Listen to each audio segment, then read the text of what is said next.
跑车的个体户，说出去多丢人啊！而且他还带着2个不是亲生的拖油瓶，我一想到要给人当后妈，我就浑身难受。妈，我听人说他常年不着家，家里就一个乡下老妈子看着孩子，连顿热乎饭都吃不上。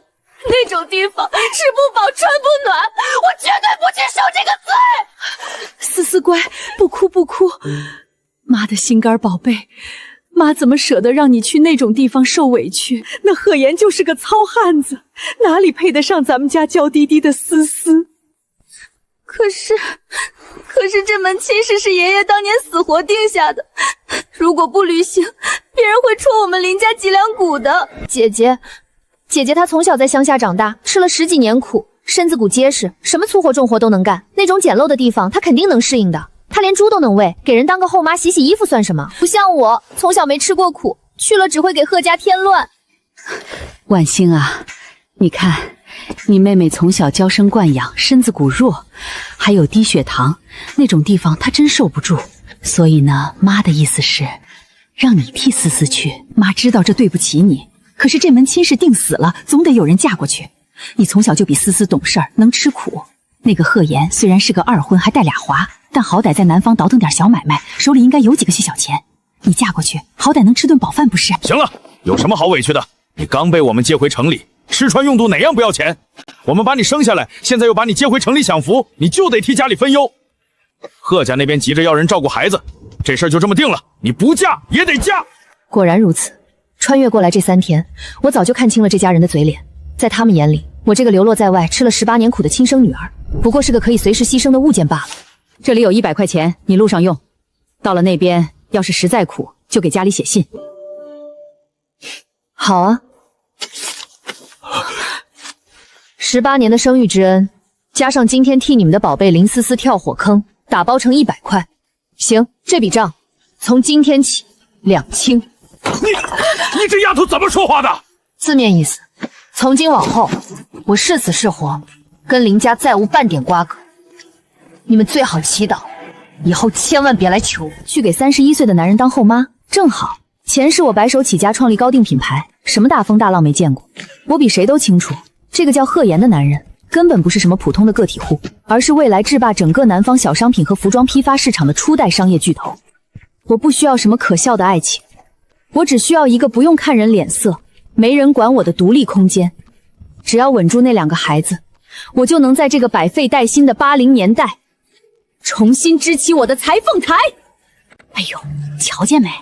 那就是林家刚从乡下接回来的亲闺女，穿的那个穷酸样。听说是林家舍不得把思思嫁给那个带2个娃的老光棍，硬逼着这个亲闺女去替嫁呢。这丫头也是个没骨气的，100块钱就把自己给卖了。哼，要我说啊，这乡下来的野丫头能嫁给个体户就算烧高香了。听说那贺言前头那个老婆就是受不了跑了的，她去能落个什么好？一辈子算毁喽。骂吧，尽情的骂吧。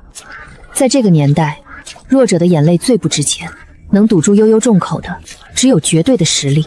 等我站在江城商业之巅的那一天，这群现在看不起我的人，只配在我的橱窗外流口水。吃吃吃，就知道吃！老娘蒸的白面馒头是给你们吃的吗？也不看看自己是什么命！赶紧把糊糊喝了，别饿死了，回头老板扣我工钱。我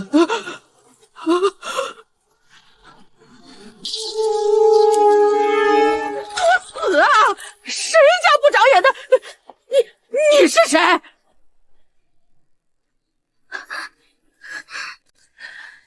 拿着雇主的钱，却给孩子吃馊食穿黑心棉，简直丧尽天良！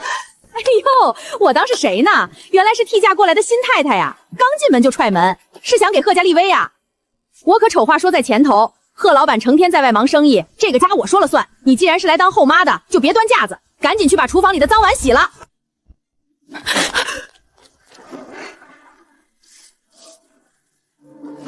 你给我出来！贺老板还没同意你入门，你不配进去！呸！一个乡下丫头片子还想翻天？等晚上贺老板回来，看我不告你一状，让你连夜滚蛋！贺总，林家那边传来消息，说换人了，原定的林思思不肯嫁。林家把刚从乡下接回来的亲生女儿林婉欣送去您家了，要不要我去敲打敲打林家？他们也太不把您放在眼里了。当年我在南方倒卖物资，被对家地痞拿刀追着砍，如果不是林家过世的老爷子拼死把我藏在运煤车里，我这条命早交代在10年前了。老爷子临终遗愿就是让我庇护林家的女儿，我贺言恩怨分明，这条命的恩，我拿一段婚姻还。至于女人，我不需要什么名门淑女，也不信任任何女人的感情。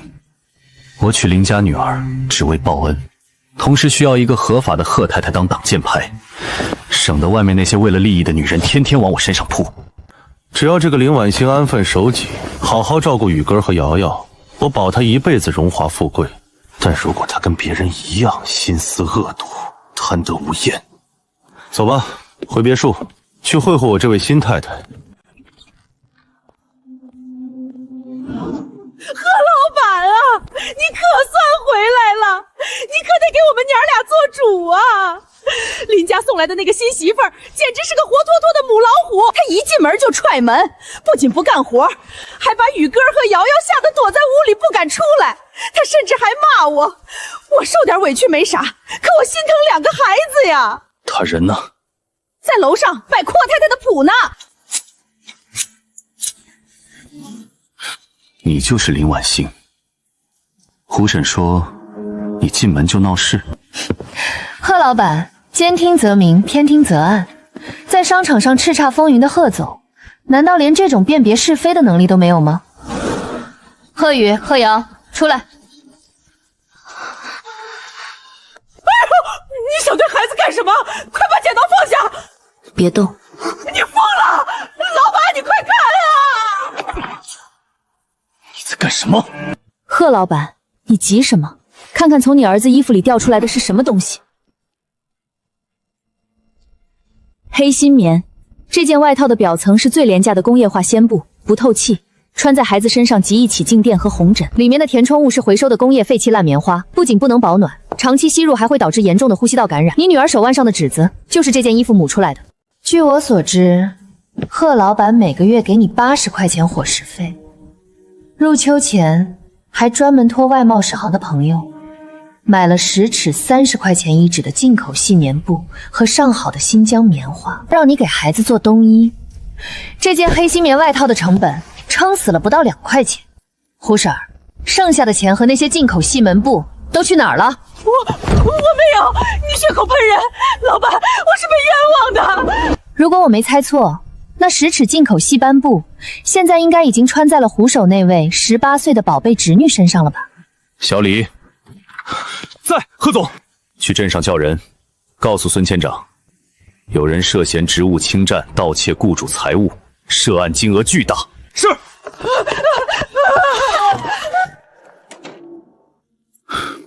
今天的事你处理得很好，这是你的家用存折，每个月我会固定往里面打300块，除了孩子的开销，剩下的算作你的零花钱。你今天帮了孩子，我承你的情，但别指望因为这个我就会对你有什么感情。在这个家里，你只需要管好2个孩子，不要过问我的私事。我不碰你，我们只是各取所需的合作关系，听明白了吗？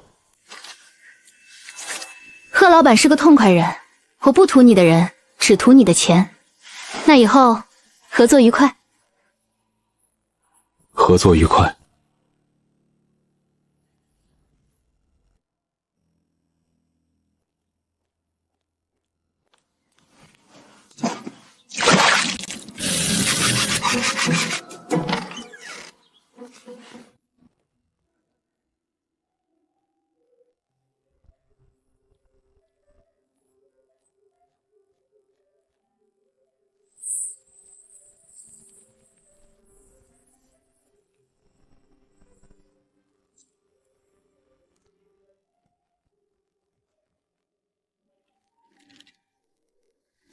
哥哥，好香啊！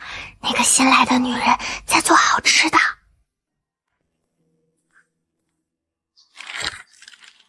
贺老板昨天给了我300块钱伙食费，拿人钱财与人消灾。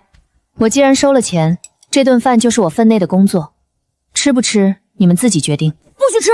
胡奶奶走的时候说过，新来的后妈都是母老虎，会在饭里下老鼠药，把小孩毒哑了卖到大山里去。昨天她还拿剪刀剪坏了我的衣服，她肯定是个女杀手。可是我饿，昨天晚上我都没敢吃饭。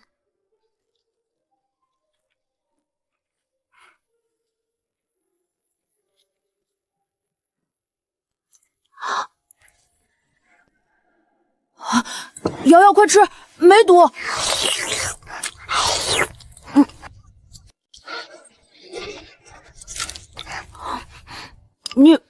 你真的不会打我们，不会把我们卖掉？卖你们？且不说买卖人口是重罪，就你们现在这面黄肌瘦，连2两肉都刮不下来的样子，卖到大山里，人家都嫌干不了农活。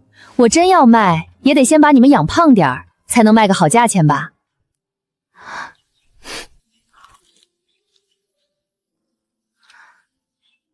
你们的新衣服呢？胡婶说，小孩子长得快，穿好衣服是糟蹋东西。贺老板，早。既然拿了你的钱，我就得办事。2个孩子连件像样的衣服都没有，过几天怎么去托儿所？你看着办，去百货大楼的童装柜台，记在我的账上就行。百货大楼的成衣大都是的确良和粗糙下沿，对他们现在敏感的皮肤不好。我听说你别墅后面的库房里堆了不少你早年在南方倒卖剩下的布料残副品，库房钥匙能给我吗？你要自己做。林婉星，你一个乡下长大的，懂裁缝？略懂皮毛，不劳贺老板操心。做坏了算我的。随你，别给我惹麻烦就行。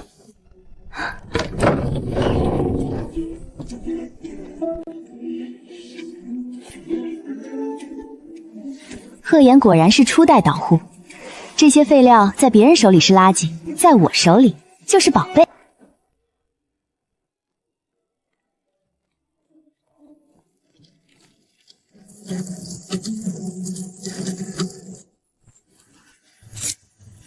我见惯了商场上的那些为了利益搔首弄姿、算尽心机的女人，本以为她也只是更聪明一点的同类，但此刻她身上没有讨好，没有算计，只有一种近乎信仰般的专业与纯粹。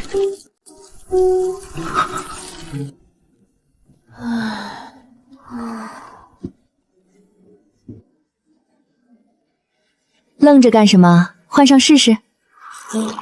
如果有哪里不合身，我再改。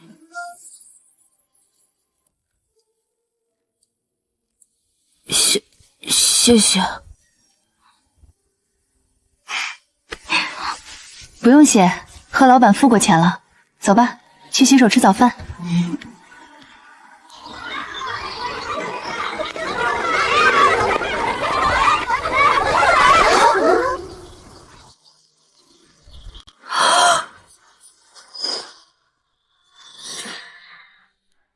王老师，孩子交给你了。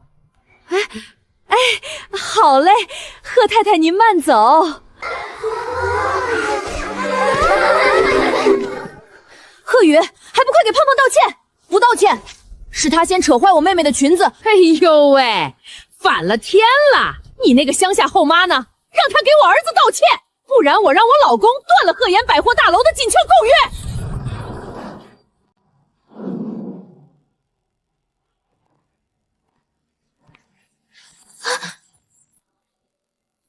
妈妈，裙子破了。妈妈，这是贺瑶第一次开口叫我。宇哥，你保护了妹妹，做得很好。接下来交给我。你就是那个乡下替嫁过来的，你儿子把我儿子撞摔了，今天这事儿没完，医药费、精神损失费，拿500块来。好啊，算账是吧？我这条裙子的主料是进口博定丝绒，市价40块一尺。这圈蕾丝边是100%的苏杭双面真丝。不仅如此，这是我林婉欣纯手工高定力桥的绝版款式。从设计费到面料损耗，孙太太诚惠1200块。1200块，你抢钱啊！就这么破布条子，我看就是2块钱1米的尼龙破布。真丝燃烧的味道和形态，孙太太穿了这么多年的化纤起球衣服，恐怕确实没见过这种好东西。麻烦借用一下你们的电话，1200块的财务损坏足够立案了。我这就让百货大楼的法务律师过来。另外，听说孙主任最近在评选劳模，他老婆在托儿所仗势欺人，我想江城日报的记者应该很感兴趣。别打电话，林太太，是我儿子不对，我赔，剩下的我明天送来，您千万别把事情闹大。道歉。啊！快跟贺瑶妹妹道歉！对不起，我不该抓你。王老师，我不希望以后在班里再听到任何关于我孩子的闲言碎语。贺家的孩子不惹事，但也绝不怕事。妈，谢谢你。港城那边的代表今晚就要到了，你现在告诉我，我今晚要穿的西装在仓库被铁钉划破了。江城所有的裁缝都说补不了这种高定版型，一群废物！你怎么来了？孩子呢？在楼下吃蛋糕。托儿所出了点小状况，我已经解决了。阿玛尼的出版羊毛混纺，版型是立体裁剪的，普通的江城裁缝只会平裁，当然不敢碰，一碰就全毁了。你有办法？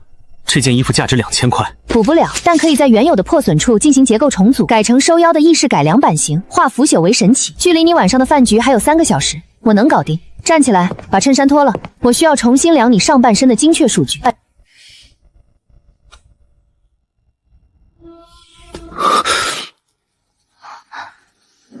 弄疼你了。林婉星，数据还没取完，别动。腰围78，肩宽52，底子不错，是个天生的衣服架子。做你的衣服去。谁说这年代的糙汉大佬不懂风情？这不，随便撩拨一下，冰山都要融化了。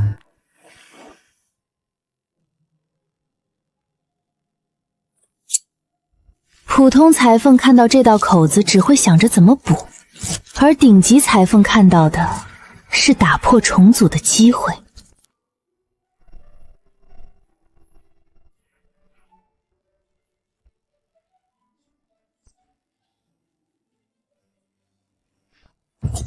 贺总，不是我不给你面子，你看看你们江城服装厂做出来的这叫什么东西？我霍某人是拿着真金白银来内地投资的，这批准备销往东南亚的改良旗袍，我强调过无数次，要修身，要摩登。你们这些师傅做出来的是什么？套在身上像个直筒水桶，肩膀这里的走线死板的像块铁皮。哼，这种货色，白送给港城的阔太太，人家都嫌土。贺总，还有2个小时我就要上飞机。既然你们江城没有能懂我要的版型的师傅，那这笔200万的外贸订单，咱们就此作罢。我去上海找人做。霍先生，您先消消气儿，咱们再改，一定按您的要求改。改？我给了你们1个星期，你们改了3次，越改越差。既然做不了，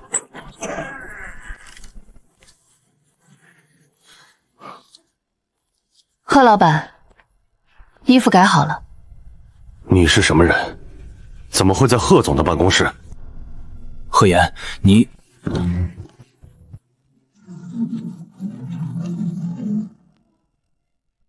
啊，这腰线的收缝手法，还有这肩颈的立体悬坠感，这起码是英国萨文登街30年经验的老裁缝才能做出来的立体解裁。贺总，这位是？这是我太太，林婉欣。贺太太，您既然懂立体剪裁，您看看这件旗袍，我们想要既保留东方韵味，又能体现西方女性曲线的现代旗袍，可他们做出来的根本不能看。这不是他们手艺不好，是底层逻辑错。这位师傅用的是传统的中式平裁法，把布料敷平了画线，讲究的是10字连绣。衣服是平的，靠人的身体去把衣服撑起来。这种做法，做传统的宽身旗袍没问题，但霍先生要的是销往海外的摩登改良款。西方人的骨架比东方人立体，追求的是衣服本身就是立体的，用平裁法生硬的在腰间收紧，胸口不加哨道，做出来的衣服当然像个铁桶，前后不分，穿着连气都喘不上来。对对对，就是这个意思。贺太太简直是一针见血。贺太太，既然您懂，那您能改吗？我还有不到2个小时就要去机场了。给我30分钟。还有，借你们的样衣模特一用。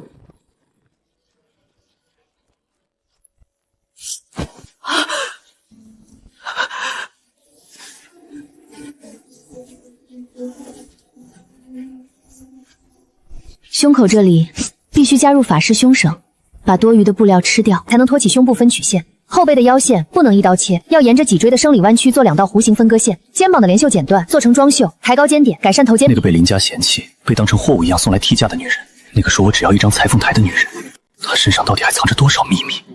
好了。啊！天才，简直是天才！贺太太，不知道您有没有兴趣来港城？我愿意出高薪聘请您做我整个海外生产线的总设计师，年薪您随便开。霍先生，当着我的面挖我的太太，不太合适吧？怪我，是我太激动了。贺总好福气呀，有这样一位深藏不露的太太。这笔200万的单子我签了，以后东南亚这边的货，只要是贺太太把关的版型，我霍某人照单全收。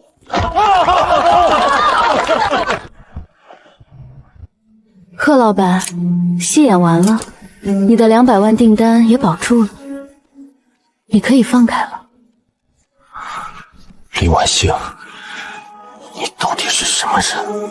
我是谁不重要，重要的是贺言。你现在应该明白，我之前说我不图你的人，只图钱，并没有跟你开玩笑。在这个商场上，漂亮女人只是附庸品，但我林婉星不是，我是能保住你200万订单，能帮你打下服装商业帝国版图的利刃。比起一个只会依附男人的娇妻，我想贺老板应该更喜欢一个势均力敌的战友，对吗？好一个势均力敌！既然善战，这批货的利润，百货大楼出3，剩下的7成全归你，这是你应得的。从今天起，江城百货大楼3层的服装部，你林婉星说了算。老板大气，看在这7成利润份上，以后贺老板所有的西装我包了。合作关系，各取所需。林婉星，你既然敢在我的地盘上点这把火，就别指望以后还能全身而退。这场名为合作的游戏，主动权早就变了。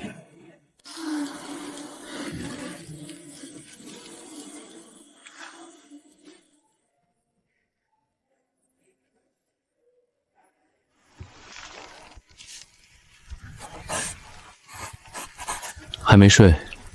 整理一下手稿，下个月就是全省服装博览会了，我得提前备好几张王牌。这么好的设计，为什么废弃了？华而不实。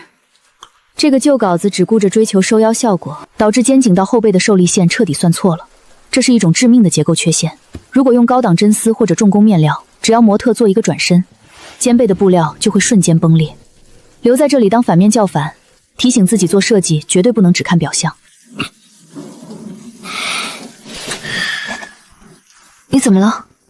早年在南方跑车的时候，被劫匪在后背砍过一刀，每到阴雨天就会犯寒骨痛，擦点药酒就行了。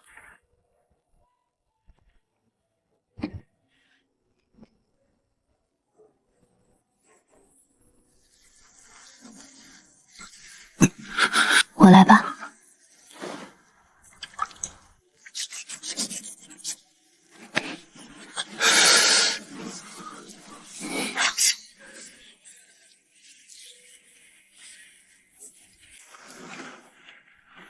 林家当初把你送过来，今天又让你难堪。只要你一句话，明天我就能让林家那个假千金身败名裂，让林家在你面前求你。你想要什么补偿？报复他们，然后呢？贺言，靠男人的权势去打脸原生家庭，那种爽感太廉价了。我不需要你替我出头，更不需要你给我遮风挡雨。我只要这一张属于我的裁缝台。总有一天，我会把那个林思思引以为傲的东西，在堂堂正正的赛场上剪得粉碎。我会让这江城所有人，甚至海外的港商、外商，都以穿上我林婉星做的衣服为荣。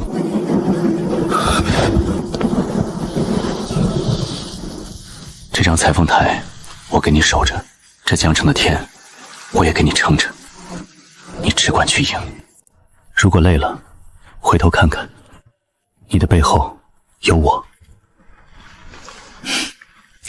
那贺老板，可得看好了，我林婉星出手的局，从来都不会输。大好事儿，大好事儿啊！下个月中旬，省里要在江城办首届服装外贸博览会，你未婚夫的宏达制衣厂拿到了压轴走秀名额。只要你设计出晚礼服，帮宏达厂拿下金奖，他不仅马上娶你，还要让你当宏达厂的副厂长。太好了，妈，这简直是老天都在帮我。怎么了，思思？你愁什么？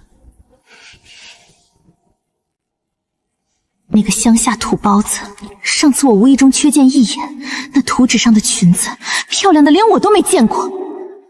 妈，你帮我找把锤子来，我知道该拿什么作品去出赛了。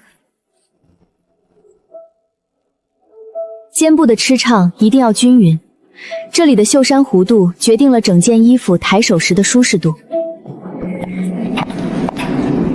哎呦，我还以为她在贺家当阔太太呢，搞了半天，原来是跑到百货大楼里来当裁缝做苦工了。思思，你怎么能这么说你姐姐呢？婉欣啊，妈早就跟你说过，贺老板虽然有2个钱，但人家防女人防得紧，你非要为了那100块钱去倒贴，现在好了吧？还得自己出来踩缝纫机赚钱养那2个没血缘的拖油瓶，真是造孽哦！既然嫁出去了，就安分守己的在家伺候男人和孩子，抛头露面的在这里给人量体裁腰，简直丢尽了我们林家的脸。林先生、林太太，我记得我走出林家大门的那天就说过，100块买断亲情，我们两清了。怎么，林家的记性是被狗吃了吗？还是说你们今天出门没刷牙，专门跑到我的地盘上来喷粪？你这个没教养的丫头！行了，伯母，跟这种底层干苦力的裁缝生什么气？平白跌了咱们思思的身份。林婉星是吧？听思思说，你以前在乡下也喜欢画点破衣裳，可惜了，山鸡就是山鸡，就算飞进城里，也只能拿个皮尺干这种下等人的活。不怕实话告诉你，思思马上就要成为我们宏达制衣厂的副厂长了。下个星期的博览会，思思作为主技师，设计出了一款绝对能轰动全省的绝世晚礼服。等我们拿下外商的几百万美金订单，宏达厂就能直接吞并整个江城的服装市场。到时候，你们这百货大楼的破专柜，就等着关门大吉吧。姐姐，这件名叫东方明珠的晚起服，可是我熬了几个通宵画出来的心血呢。只可惜你这辈子是没机会穿上这么高级的衣服了。破案了，原来他偷了我留在铁皮箱子里的那张废弃草图，而且偏偏挑了那张有着致命受力约线的残画品，是吗？那我还真是提前恭喜妹妹，祝你穿着这件东方明珠在博览会上一炮而红，死得轰轰烈烈。你敢咒我，你就是酸！你一个给人当保姆的破裁缝，凭什么用这种眼神看我？就凭他是这家百货大楼的半个主子，而你们连给他提鞋的资格都没有。贺总，赵炳，你爸上个月在我办公室求我宽限你们厂30万的货款延期，怎么，他没告诉你，你今天跑到我的地盘上来，对着我贺延明没证据的太太大呼小叫？贺总，误会，这都是误会啊！我不知道林小姐，不，我不知道贺太太竟然是这百货大楼的负责人。要是知道，借我10个胆子我也不敢啊！不许你欺负我妈，坏人！保安，贺言，你不能这样，我们可是婉欣的亲生父母，你是我们林家的女婿，你敢叫保安赶我们？亲生父母，100块钱卖掉亲生女儿的父母，把他们扔出去，顺便通知商会断绝和宏达制衣厂的一切原料供应和资金往来。我贺言的太太嫌脏的人，以后在江城不配做生意。是，贺总。林婉欣，你别得意，等到了博览会那天，等我的东方明珠拿下金奖，我一定会把今天受的屈辱1000倍100倍的还给你。你给我等着！为什么拦着我？刚才如果不是你捏了一下我的手腕，我绝不是仅仅把他们扔出去那么简单。贺言，还记得昨天晚上我在隔间跟你说的那张废稿吗？肩颈受力线损挫，只要用高档面料做出来，稍微一个动作就会在台上瞬间崩裂。你是说林思思刚才拿出来炫耀的那张？没错，他偷走的就是那张致命的废稿。贺言，如果在博览会前剥夺了他的资格，林家人只会觉得我是仗势欺人，他林思思永远都会觉得自己是个被埋没的天才。要毁掉一个贪心不足的人，最好的方法就是先给他一个他根本驾驭不了的王座，让他站到最高最万众瞩目的地方，然后让他在自以为赢定了的那一刻，随着他那件破烂衣服一起跌得粉身碎骨。好，既然太太想玩一出请君入瓮，那我就陪你。博览会那天，我会准备好江城所有的记者，让他身败名裂。林副厂长，您的这件东方明珠简直太完美了，等会儿一出场，肯定能惊艳全场。为了这件衣服，宏达厂操控了最后一点流动资金。虽然老裁缝说受力有问题，但林婉欣画的图纸怎么可能有错？当然完美，这可是我倾尽心血的设计。刚才我在前台看到了，那些外商对其他厂家的衣服都反应平平。只要我的东方明珠一出场，金奖和几百万美金的订单肯定都是我的。下一位，宏达制衣厂代表作《东方明珠》准备上场。上去走稳点儿，到了舞台最前端的定点位置，记得给我做一个极其夸张的张开双臂的转身动作，把那完美的后背曲线展示给所有外商看。听到没有？好的，林副厂长，我记住了。各位来宾，接下来向大家展示的是本次博览会备受瞩目的压轴作品，由宏达制衣厂副厂长林思思女士倾心设计的主打晚礼服《东方明珠》。林思思，你梦寐以求的高光时刻终于来了。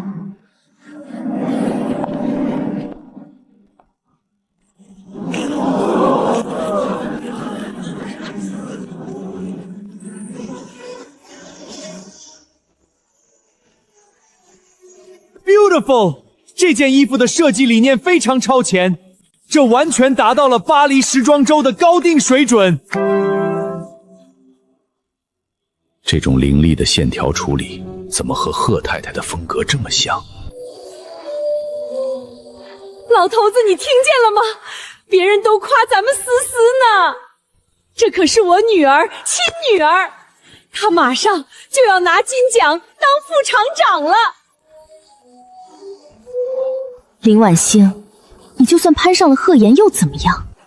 你现在只能坐在台下，眼睁睁地看着我踩着你的心血戴上王冠，这几百万美银金的订单是我的了。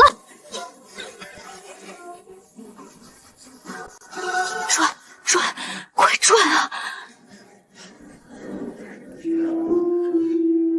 我太太亲手布下的局要开始了。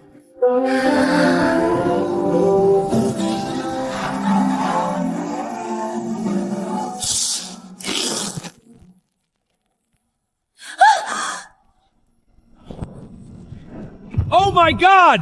这是什么垃圾质量？这就是你们中国的 Golding， 简直是一场灾难，一场国际笑话。一件晚礼服，居然连最基础的受力线都算不准，导致衣服在模特身上当场解体。这种破烂居然敢拿来做压轴展示，你们这是在侮辱我们的质量！怎么会这样？衣服怎么会破了？完了，我的金奖，我的订单，我的副厂长全完了！不，这不是真的，这不可能！是你动作太大，把衣服撑破了，是不是？你赔我的金奖，你赔我的订单！快去跟外商道歉，快关门，别让记者发新闻！这场闹剧看够了吗？这位小姐，你是什么人？现在台上发生了极其恶劣的安全事故，请不要添乱。如果不想让明天的国际报纸上出江城服装博览会女模特衣不蔽体、质量堪忧的丑闻，就给我闭嘴！你上来干什么？是你，一定是你动了手脚！林婉欣，你这个毒妇！把她拖下去，别脏了我的眼。别怕，把手放下。我是裁缝，现在你是我的模特。他想干什么？那件衣服已经彻底毁了，经纬线全断了，根本缝不起来的。是他，真的是他！贺太太要出手了。时间紧迫，我只展示一遍什么是真正的高定。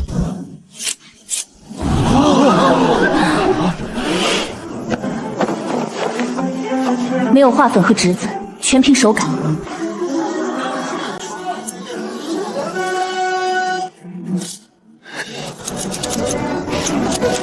这一次，我要让你们看见。转一圈。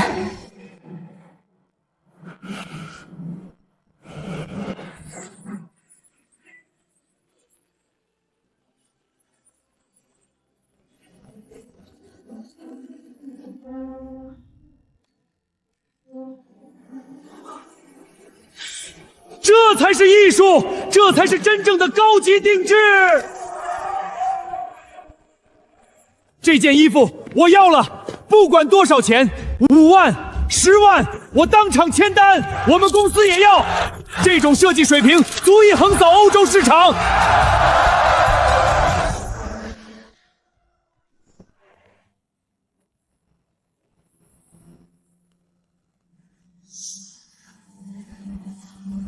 你的王座，我收回了。这江城所有的灯光加起来，都不及他此刻眼底1/1000的光芒。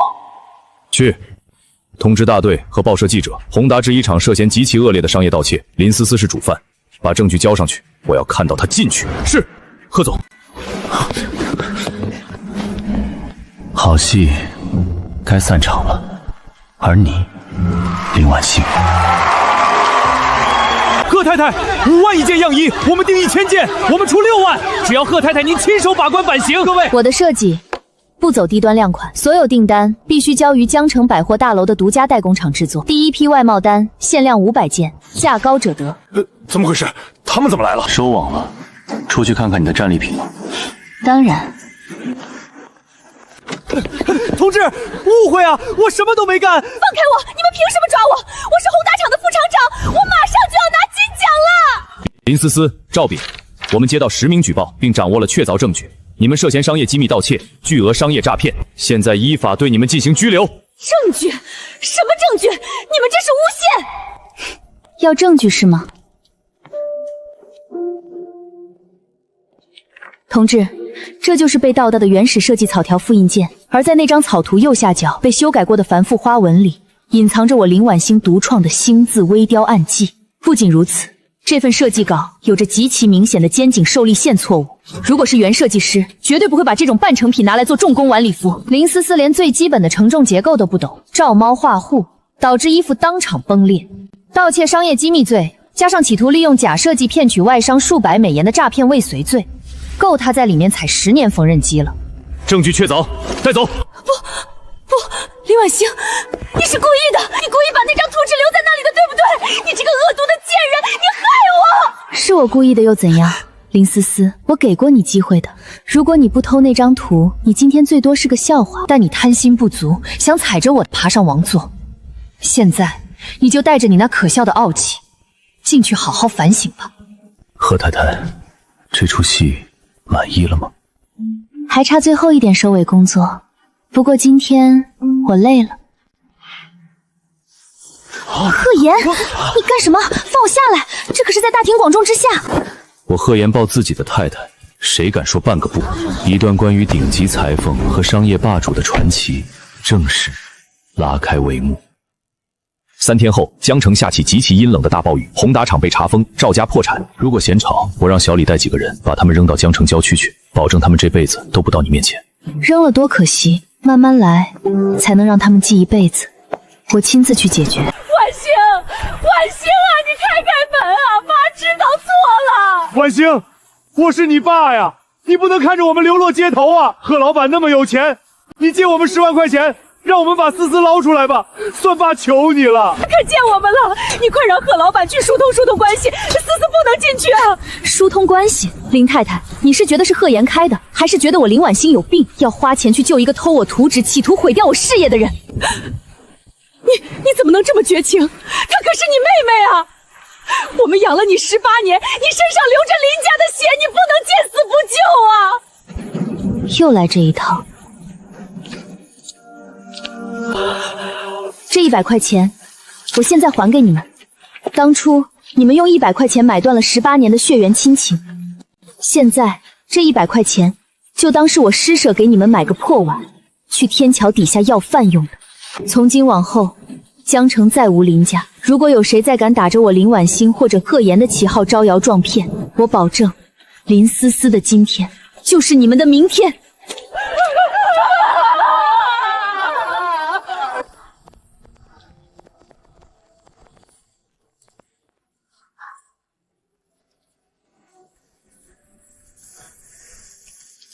都解决干净了。贺言，我饿了。好，贺太太，我给你做饭。1个月后，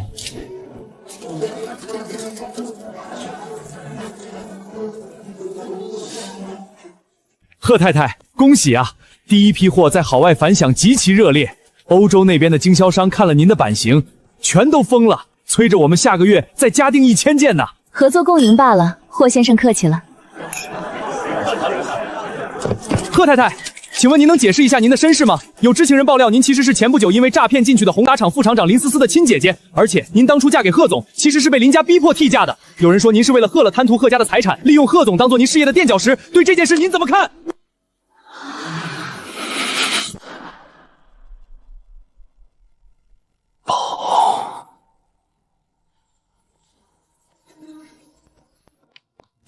不许你拍我妈！把你的破相机拿开！我妈才没有贪图我们家的钱，我爸爸的钱本来就是我妈妈的。我妈是天底下最好的人，她给我们做新衣服，给我们做好吃的，她还会打跑欺负我们的坏保姆。我不允许你这个坏人污蔑我妈！小朋友，你别捣乱，你还小，根本不懂大人之间的算计。我们懂。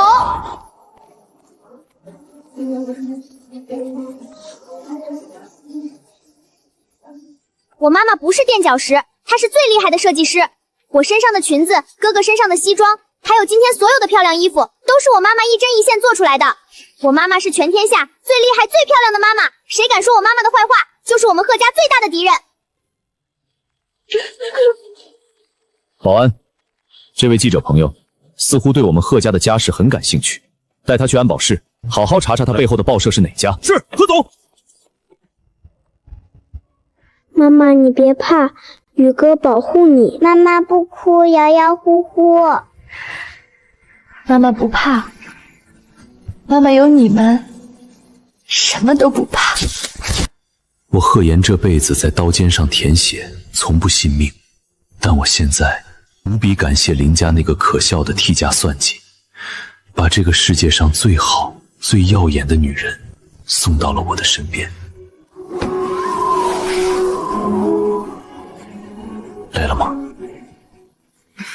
还好，今天这场仗打得极其漂亮。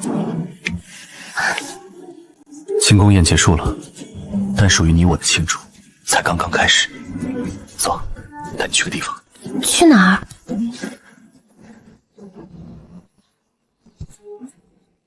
我们这是去哪儿，贺老板？这好像是市区百货大楼的路。大半夜的，你总不会是让我去加班踩缝纫机吧？带你去巡视你的领地。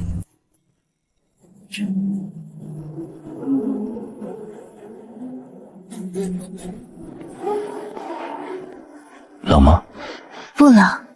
贺言，站在这里看江城真的很美。是啊，很美。但在我眼里，这江城所有的灯火加起来，都不及你站在这万众瞩目之巅时的1/1000。看看，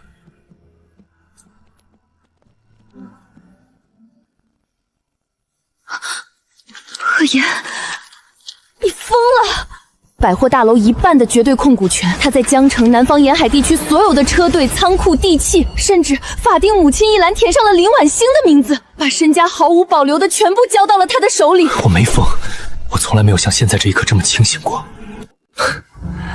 林婉欣，你刚进贺家大门的那天，我拿300块钱打发你，我说我们只是合作关系，我不碰你，我们各取所需。事实证明，我贺言这辈子做过最蠢的生意，就是妄图用理智去衡量你。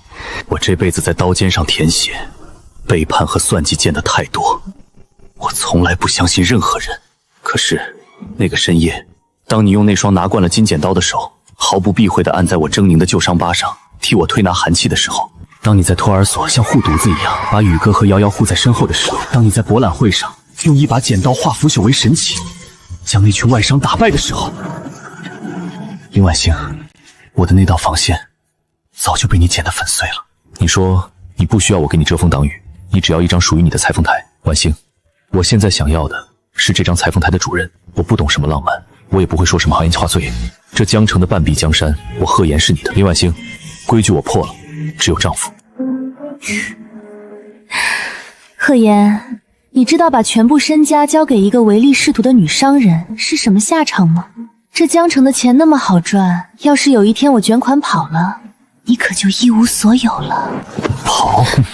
你大可以试试。你跑到天涯海角，我就算把这地皮翻过来，也会把你抓回来。然后怎样？然后我也和你一起走，让你这辈子都别想甩开我。以后只有我护着你。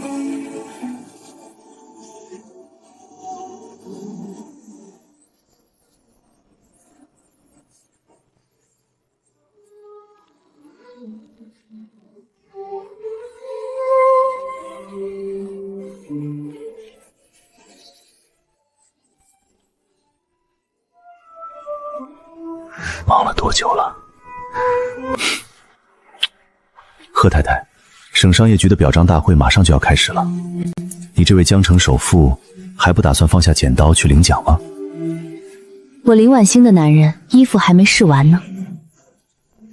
80年代的狂飙猛进才刚刚拉开时代的序幕，在此后的10年里，贺岩与林婉欣彻底制霸了南方的商贸与服装帝国。贺岩的物流车队和百货网络遍布全国，而林婉欣排高定，不仅成为了国内名流贵妇的身份象征，更是成功打入欧洲时装周，在国际 T 台上见识到了极其震撼的东方立体剪裁。当年那个在弄堂里被人指指点点，用100块钱买断亲情的 T 价真千金，最终戴上了属于他的真正王冠。而那个曾经极度不信任女人、浑身是伤的初代岛叛，甘愿收敛起所有的锋芒，成为了女王王座下最坚不可摧的持剑骑士。